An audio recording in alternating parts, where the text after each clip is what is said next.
Hello दोस्तों, मैं हूं प्रोफेसर मैक्स और मैं आप सभी का स्वागत करता हूं हमारे इस यूट्यूब वीडियो में। आज के वीडियो में हम एक बहुत ही इम्पोर्टेंट कंसेप्ट सीखने जा रहे हैं जिसका नाम है फ्लैश फिल। आज की वीडियो में हम जानेंगे कि फ्लैश फिल क्या है, उसका यूज़ कहाँ पे करना है और उसका यूज़ कैसे कर सकते हैं और क्या क्या लिमिटेशंस है, क्या क्या इसकी जो चीज़ें हैं यूज़ करते टाइम ध्यान में रखनी है। तो सबसे पहले हम शुरू करते हैं कि फ्लैश फिल क्या है। फ्लैश फिल एक ऐसी मशीन लर्निंग टेक्निक है, एक ऐसा स्पेशल टूल है जो क्या करता है, आप जैसे जैसे डेटा इनपुट करते हो उसके बेस पे वो पैटर्न आइडेंटिफाई करता है, उसको एनालाइज करता है और बेस्ड ऑन योर इनपुट वो आउटपुट ऑटोमेटिकली जनरेट करके आपको देता है। जैसे कि कुछ डेटा लाने के लिए, कुछ आउटपुट लाने के लिए आपको बहुत सारे कॉम्प्लेक्स फॉर्मूला का यूज़ करना पड़े तब जाके आपको आउटपुट मिलता है। वो डेटा फ्लैश फिल चुटकियों में उसका सेम आउटपुट लाके देता है। अब जो ये फीचर है फ्लैश फिल, वो इंट्रोड्यूस हुआ था एक्सेल 2013 में। तो एक्सेल 2013 के पहले का वर्जन आप यूज़ कर रहे हो तो आपको ये जो फ्लैश फिल का कंसेप्ट है वो आपको यूज़ करने नहीं मिलेगा एक्सेल में। लेकिन अगर आप एक्सेल 2013 या उसके बाद का वर्जन यूज़ कर रहे हो तो आपको ये यूज़फुल होगा, आपके एक्सेल में ये वर्क करेगा। अब सबसे पहले मैं आपको एक एग्जांपल लेके समझते हैं कि फ्लैश फिल कैसे काम करता है तो थोड़ा आपको आइडिया आ जाए। अब जैसे फ्लैश फिल का पहला यूज़ है, आप डेटा को मर्ज करने के लिए आप इसका यूज़ कर सकते हो। सबसे पहले यहाँ पे मेरे पास कुछ फर्स्ट नेम्स है और उसके उस पर्सन्स के यहाँ पे लास्ट नेम है। अब मैं चाहता हूँ उसका फुल नेम, तो मैं क्या करूँगा, यहाँ पे फॉर्मूला नहीं यूज़ करना है, फॉर्मूला से तो आ ही सकता है। अब फ्लैश फिल से कैसे आएगा, यहाँ पे मैं पहला टाइप करूँगा कि मुझे चाहिए पूजा शर्मा इस कॉलम में, यहाँ पे चाहिए दिव्या मल्होत्रा। देखो अभी जैसे ही मैंने DI टाइप किया ऑटोमेटिकली उसने यहाँ पे देखो ऑटो सजेस्ट कर दिया कि आप ऐसा चाहते हो।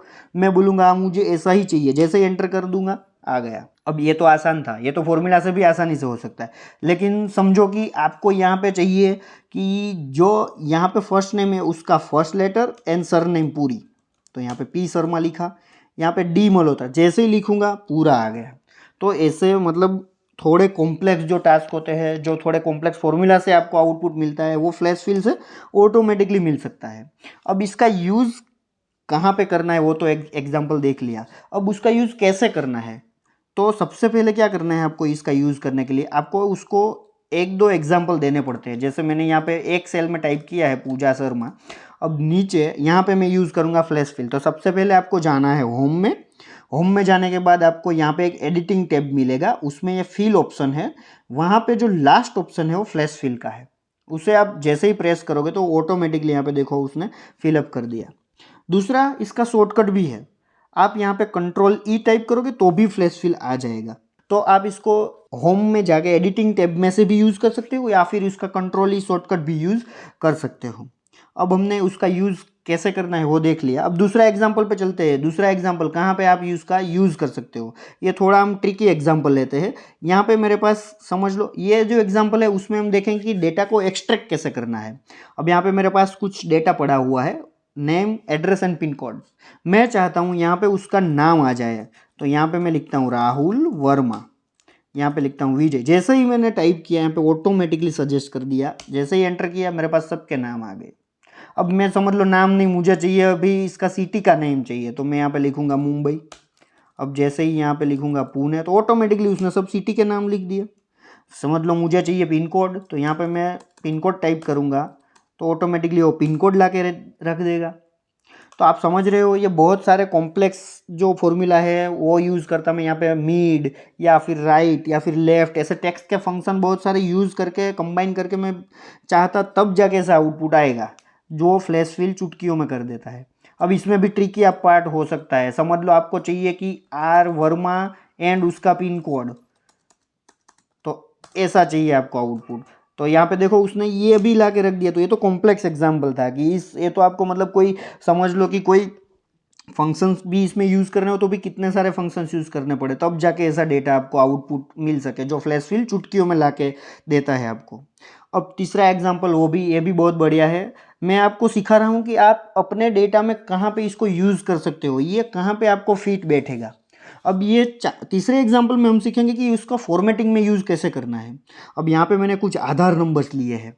अब आधार नंबर्स को मुझे चाहिए रिवर्स ऑर्डर। पहले एग्जाम्पल में हम देखते हैं इसको रिवर्स ऑर्डर, मतलब रिवर्स ऑर्डर मतलब लास्ट से शुरू होकर फर्स्ट तक जाएंगे। तो यहाँ पे मैं टाइप करूँगा, पहले मैं कोमा लगा देता हूँ ताकि ये नंबर को ऑटोमेटिकली कन्वर्ट ना कर देवे। 2109876543 और 1। अब यहाँ पे टाइप किया, अब मैं कंट्रोल ई प्रेस करता हूँ तो यहाँ पे आप देखो, यहाँ पे ऑटोमेटिकली उसने रिजल्ट फिलअप किया, लेकिन मुझे जो चाहिए वैसा नहीं है। यहाँ पे तो 9 से लास्ट डिजिट 9 है, तो 9 से शुरू होना चाहिए। तो इसको मैं क्या करूँगा, एक एग्जाम्पल से उसको नहीं पता चला, उसने कुछ गलत समझा, तो मैं उसको फिर से समझाने की दूसरे एग्जाम्पल में ट्राई करूँगा कि भाई जो मैं बता रहा हूँ वो एग्जैक्ट उसका रिवर्स करना है तुझे, जो बाजू में लिखा है। तो यहाँ पे आप देखो उसने अब समझ लिया कि हाँ भाई क्या बोल रहा है ये।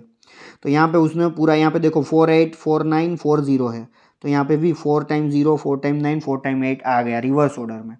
अब ये रिवर्स ऑर्डर आप अगर कोई फॉर्मूला भी यूज़ करते हैं तो भी आप समझ रहे हो कितना डिफिकल्ट हो जाता। और दूसरा यहाँ पे ये डिजिट फिक्स है कि भाई बार बार डिजिट ही मैंने लिए है, आधार कार्ड बार डिजिट का ही होता है। अगर ये बार से ज़्यादा, अगर कोई बार का है, कोई 13 का है, कोई 15 का है, तो ये अलग अलग अगर लेंथ होती इसकी, तो रिवर्स ऑर्डर करना आपको फॉर्मूले से कितना डिफिकल्ट हो जाता। ये काम चुटकियों में फ्लैश फिल करके देता है। अब समझ लो ये रिवर्स ऑर्डर आ गया। अब मैं चाहता हूँ इस पर फॉर्मेटिंग अप्लाई करना चाहता हूँ, मैं इसको 4 के ग्रुप में डिवाइड करना चाहता हूँ। तो यहाँ पे मैं लिखूंगा 2109 फिर डैश फिर 8765 फिर डैश 4321 एंटर करूँगा। दूसरा एग्जाम्पल दूंगा इसको 97140987 और 4321 एंटर करूंगा। अभी जो देखो उसने सजेस्ट नहीं किया तो वो थोड़ा कंफ्यूज होगा, या फिर उसको नहीं पता चला क्या कहना चाहते। तो हम यहाँ पे कंट्रोल ई प्रेस करेंगे, मैन्युअली भी हम कर सकते हैं। अगर वो ऑटो सजेस्ट नहीं करता है तो मैन्युअली कंट्रोल ई प्रेस कर दो, आपको ऑटोमेटिकली यहाँ पे रिजल्ट मिल जाएगा। अब यहाँ पे तीसरा एग्जाम्पल, ये तीसरे एग्जाम्पल में हम ऐड करते हैं कि रिप्लेस करना है, कोई टेक्स्ट आपको रिप्लेस करना है, तो वो भी आप फ्लैश फिल से कर सकते हो। कैसे, यहाँ पे मुझे मास्क आधार चाहिए। मास्क आधार मतलब क्या, जो पहले के 8 डिजिट होते हैं वो विजिबल नहीं होते, लास्ट के 4 डिजिट ही विजिबल होते हैं। तो यहाँ पे हम जो पहले 8 डिजिट है उसको एक्स से डिनोट कर देंगे और लास्ट के 4 डिजिट है उसको टाइप कर देंगे। अब जैसे ही कंट्रोल ही प्रेस करूँगा, समझ लो यहाँ पे रिजल्ट आ गया।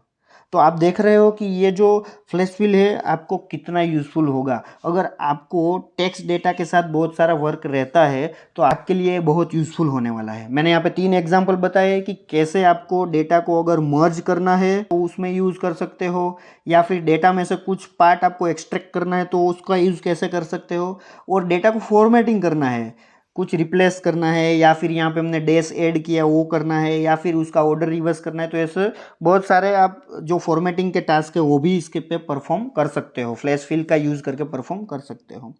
अब हमने फ़ायदे तो बहुत देख लिए कि इसके कहाँ कहाँ यूज़ है, तो फ़ायदे देख लिए हमने, यूज़ देख लिया इसका। अब हम देखेंगे कि इसकी लिमिटेशंस क्या है। आपको जो यूज़ करते हो तो क्या क्या ध्यान में रख के इसका यूज़ करना है। सबसे पहली जो इसकी लिमिटेशंस है वो है कि फ्लैश फिल का रिजल्ट है ऑटोमेटिकली अपडेट नहीं होता है। मतलब समझ लो ये आधार नंबर आपका गलत था, यहाँ पे पीछे जो 2 है वहाँ पे 3 था, तो मैं 3 करूँगा यहाँ पे, तो यहाँ पे कहीं पे भी चेंज नहीं आया। इसका जो रिजल्ट है वो स्टैटिक है। एक बार आपने फ्लैश फिल यूज़ की या फिर उसका रिजल्ट ऑटो अपडेट नहीं होगा जब तक कि आप फिर से फ्लैश फिल परफॉर्म ना करो। तो अगर आपका डेटा ऐसा है कि जिसमें फ्रीक्वेंट चेंजेस आते हैं तो मैं सजेस्ट करूंगा कि फ्लैश फिल यूज़ नहीं करना है। वहाँ पे फॉर्मूला ही यूज़ करना है, क्योंकि फॉर्मूला का जो रिजल्ट है वो ऑटो अपडेट होएगा, लेकिन फ्लैश फिल का रिजल्ट ऑटो अपडेट नहीं होने वाला है। दूसरी जो लिमिटेशन है, ये कई बार पैटर्न को आइडेंटिफाई करने में फेल हो जाता है। जैसे हमने यहाँ पे देखा कि यहाँ पे एक बार हमने उसको इनपुट दिया था रिवर्स ऑर्डर में, उसने गलत समझ लिया था, तो फिर दूसरी बार दिया हमने इस इनपुट, दूसरा इनपुट दिया, तो वहाँ पे उसने सही समझ के पैटर्न को आइडेंटिफाई करके आउटपुट दिया, वो सही था। लेकिन कई बार डेटा का स्ट्रक्चर इतना कॉम्प्लेक्स होता है तो वो पैटर्न को आइडेंटिफाई नहीं कर पाता है। तो अगर डेटा स्ट्रक्चर आपका जो है वो कॉम्प्लेक्स है, डिफ़िकल्ट अंडरस्टैंड करना डिफ़िकल्ट है, तो वहाँ पे ये यूज़ नहीं होगा। इसकी जो थर्ड लिमिटेशन है वो है it will only find pattern two adjacent column.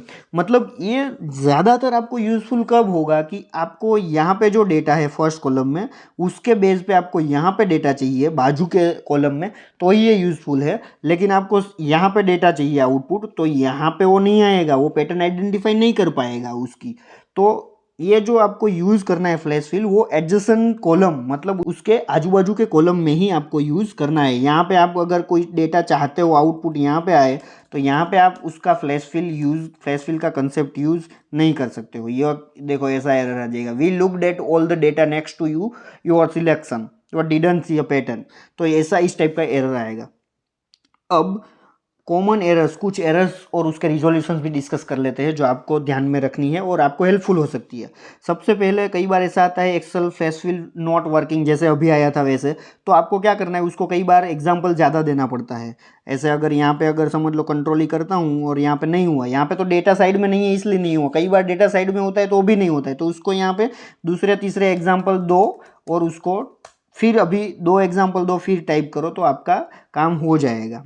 फिर कई बार क्या होता है, ऑटो सजेशन वर्क नहीं करता है। जैसे हमने यहाँ पे देखा था, यहाँ पे जब डेटा फीडअप कर रहे थे तो यहाँ पे ऑटो सजेशन नहीं आया था। जैसे सब डेटा में यहाँ पे ऑटोमेटिकली दिख रहा था, वैसा यहाँ पे ऑटो सजेस्ट नहीं आया था। तो आपको क्या करना है, कंट्रोल ही प्रेस करके मैन्युअली करना है। यहाँ पे आपको कंट्रोल ही करके कर देना है ऐसा। तो ये बहुत ही आसान है। दूसरा एक चीज़ मैं आपको ये बता दूं, अगर ऑटो सजेशन आपके जो ये फ्लैश फिल या फिर ऑटो सजेशन आपका ऑन नहीं है तो आप कहाँ से कर सकते हो। आपको जाना है फाइल में, यहाँ पे मोर, यहाँ पे आपको ऑप्शन में जाना है और ऑप्शन में यहाँ पे एडवांस में जाना है और एडवांस में यहाँ पे आप अगर देखोगे enable autocomplete cell values, उसको टिक मार्क करना है और ऑटोमेटिकली फ्लैश फिल उसको भी टिक मार्क कर देना है और ओके प्रेस कर देना है। अगर ये दोनों ऑप्शन आपके टिक रहेंगे तो ये आपका फ्लैश फिल जो है वो काम अच्छे से करेगा। आज की वीडियो में हमने फ्लैश फिल के बारे में बहुत सारे जो फैक्ट्स है वो देख लिए हैं। फ्लैश फिल का यूज़ कहाँ पे करना है, फ्लैश फिल का यूज़ कैसे कर सकते हैं, कौन कौन सी चीज़ें ध्यान में रखनी है और ऑटो सजेशन को कैसे एनेबल करना है। तो ये कंसेप्ट आपको बहुत ही यूज़फुल होने वाला है। आप अपने दोस्त, कलीग, फ्रेंड्स या फिर रिलेटिव्स को भी, अगर वो एक्सेल के साथ एसोसिएट है, एक्सेल में उसको ज़्यादा काम रहता है, तो उसके साथ ये वीडियो को ज़रूर शेयर करें, उसको बहुत ही यूज़फुल हो सकता है ये वीडियो। हमारे चैनल को ज़रूर से सब्सक्राइब करें और बेल आइकन दबाना ना भूलें ताकि ऐसी ही अपडेट आप तक टाइम पे पहुंचती रहे। मिलते हैं अपने अगले वीडियो में नए कंसेप्ट के साथ, तब तक के लिए goodbye and take care.